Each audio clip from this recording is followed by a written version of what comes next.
like that. Contortion of the limbs. Sometimes contortion of the limbs. There are many, many, many ecstatic symptoms. And, okay, so far we have sthāyi-bhavas, anubhava, Vyabhicari-bhavas.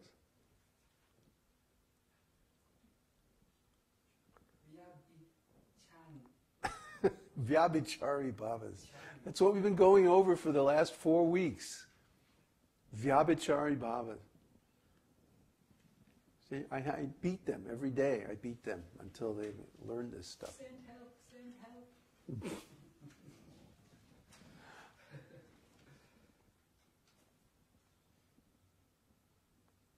And?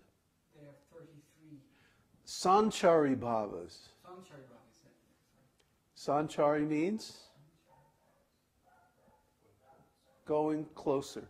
Yeah, so when one is going closer to Krishna, when one is going closer to one's original spiritual relationship with God, then they experience these Sanchari-bhavas. And Sanchari-bhavas are?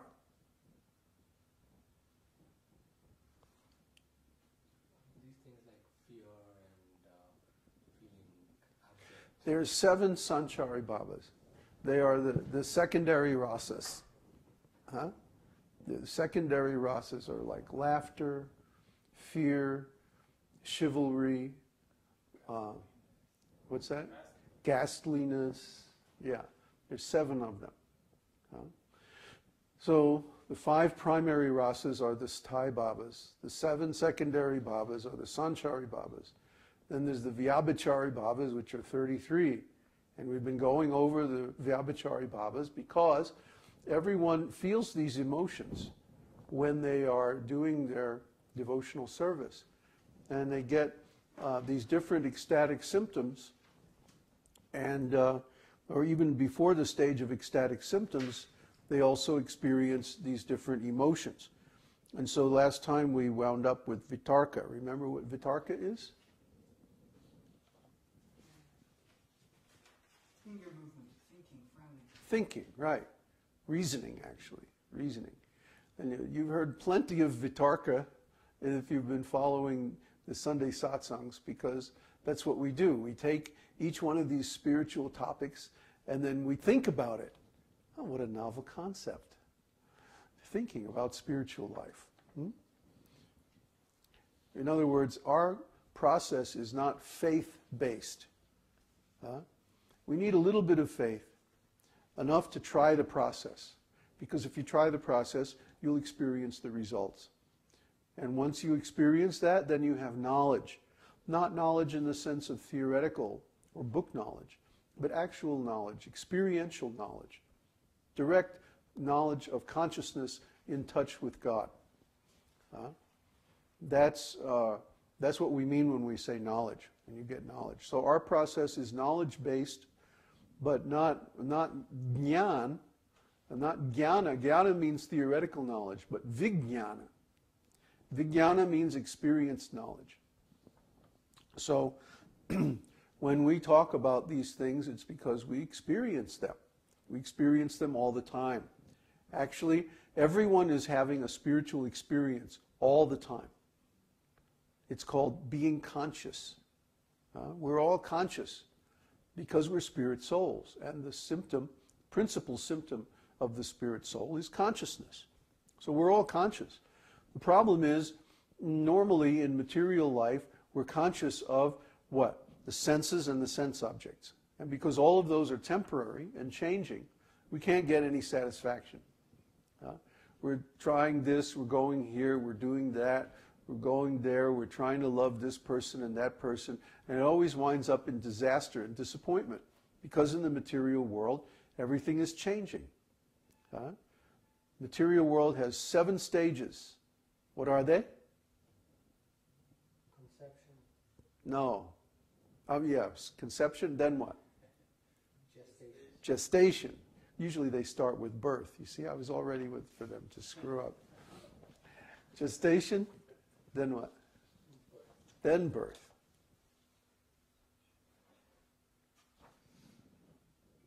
After birth, You don't, let them think for a minute. Smell the wood burning? Huh? Smoke coming out of the ears? These rascals, I pay for their food, everything, but they don't learn any of this stuff. 7 stages, come on, guys. Growth. Thank you. And after growth? Production of byproducts. That means work and reproduction. Then what? Dwindling. And? Death. 7 stages. The Chinese I Ching says the same thing. All life goes through 6 changes, and the 7th brings return. Huh? So those stages are conception, gestation, birth, growth, production of byproducts, dwindling, and death. These are like basic things. You ought to be able to just rattle them off. Basic. Huh? You see this everywhere, in everything, in everyone, and in everything that happens also.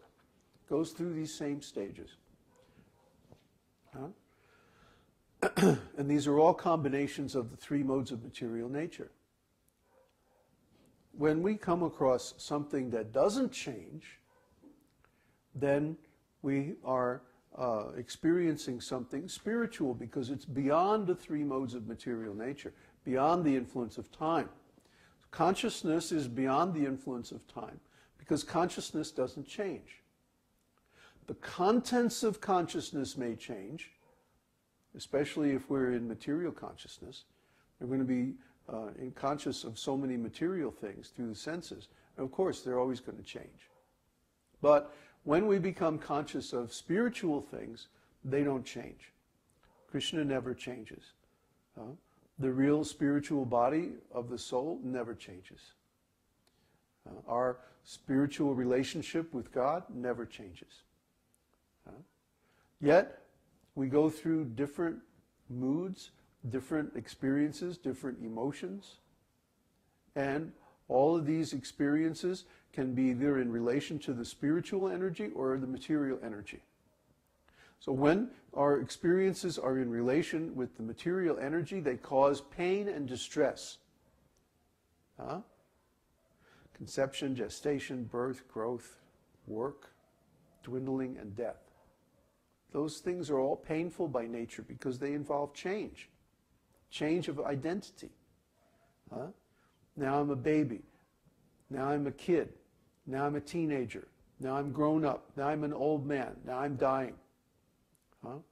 All those changes bring different kinds of distress along with them. But my spiritual identity is permanent. It never changes. So there's no distress associated with it.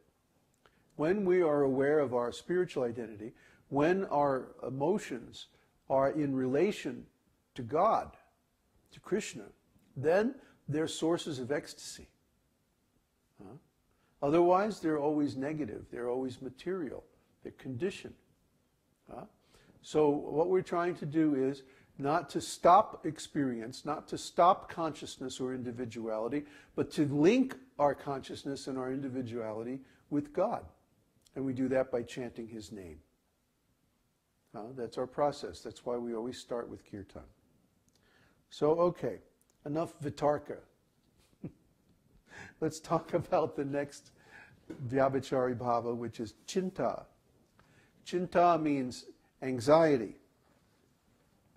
The thinking which arises due to non-attainment of one's desired object or due to attainment of an undesired object is called cintā. Cintā, like, oh, I can't remember all those bhavas. That's cintā. When this happens, one thinks, now what will happen? What's going to happen next? Babaji's going to yell at me. That's cintā.